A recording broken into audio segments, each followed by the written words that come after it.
Is a strange one with Jesse Lingard, who's not in the squad this evening. Yeah. Jesse Lingard saying, I wanted to be available. Manchester United saying he asked to go away and take a bit more time, presumably because he didn't get a move away in January. This is an odd one, maybe a communication breakdown somewhere. I think so. You got it right there, communication breakdown.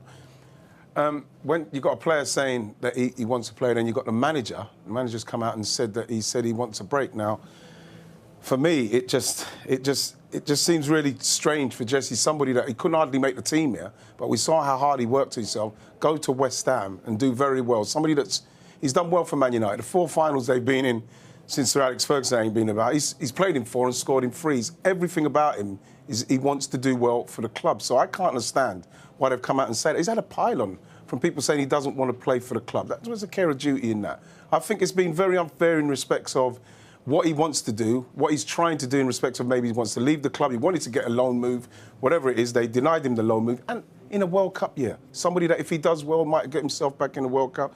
There's a lot of things that it's really kind of gone wrong from both sides if you look at things, because he needs to play. Obviously, he needs to play, and I think he thought that he was going to get to. And another one, his contract's up in the summer. Yeah, Jesse missed. He should have gone last summer. End of story. He had his chance. He went out, played some game, proved what he's about. He's a good player. Went to West Ham, hit the ground running, having not played much football. But I know me and Wright have had discussions. People get bogged down by a player's contract. Hope he want to leave. He want to leave on a free. But you have to play. You have to play the games. And I think he can complain all he wants. Obviously, it's not ideal between the club and Jesse at the moment. Last summer was his opportunity. He should have took it. If he had the chances, I'm sure he might say, well, the club, there wasn't any proper deals on the table. But if he had an opportunity last summer, that was his chance. He's literally, at the moment, is just writing the season off.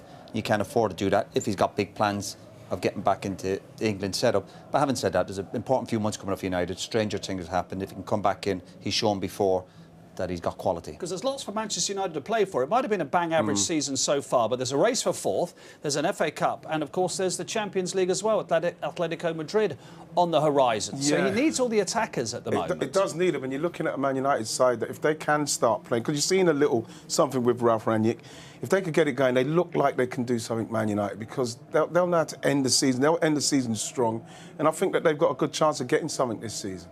There's lots to play for, isn't there? Whatever's happened up till now. Yeah, no, I think things have settled down for the club, and they've even moved 1 or 2 fringe players on. I think that'll help the group. An important game tonight. Man United home to a championship club. You'd expect them to beat them. As you said, Atletico. I'd fancy United over 2 legs against Atletico. They seem to have just lost their way a little bit and get to that top 4. So it could be a good few months ahead for Man United. And as well, we talk about Man United. What, 17 years since they've won this? This is, you know, same with speaking of Liverpool, 16 years. It's good to see them put out a good team, because Middlesbrough give them a decent game tonight. I mean, it's amazing to think that Manchester United won the FA Cup once since you lifted it. No, I mean, you know, you won it 4 times in a decade. We obviously we had a good team, you know, and we had some brilliant characters. I go back to it, but it's it's hard to imagine United have gone so long. So that's why it's an important night for them tonight. Put a marker down again. Yep, and also there's 4 seasons now and counting. This would be the 5th season were they not to win anything without a trophy. Manchester United not to win a trophy in 5 seasons. That hasn't happened since the late 70s, early 80s. You know, I don't think you'd be able to say that with the players that they've assembled that would happen up to this point. But still, we've seen what's happened with the managers, and still kind of, since Sir Alex is gone, you know, they're still trying to get it going. But they've got the players to do it. Just need the right manager to get them playing right to do it. Man United should be winning. They should be challenging whatever anyone's saying about City and Chelsea and Liverpool. Man United should be challenging them with the players that they've got now. Should be challenging. Yeah, even then, as you say, when we put the strongest Manchester United team out on paper, it should be a match for anybody, shouldn't it? In England and maybe further afield, particularly with a little bit of tinkering he's done. You like Dalot at right back and so forth. Yeah, of course he's made like a few changes, but again, you don't win football matches on bits of paper. It's what you do when the referee blows that whistle. And United, again, I go back to they've just not been consistent enough. That's what's costing them. But again, you have to be critical of United. First half, fantastic, but they're playing a championship team. To lose a championship team at home in the cup, obviously not good enough. Is it unrealistic to expect them to play with that pace for the whole 90 minutes, for the whole 120 minutes? Is that unrealistic? Yeah, I think it is. But that's where you have a bit of team management. Even when obviously Middlesbrough are always going to have a little bit of pressure in the second half, but you control it. Even United, there, the goal they conceded, they were outnumbered. Players weren't getting back. And that's where I go back to. That's where you need that bit of leadership and character, where you're going, OK, we've dropped off for 10 or 15 minutes, but we're still up against Middlesbrough. We still sit back in and we'll find a moment. But even Fernandes missed there.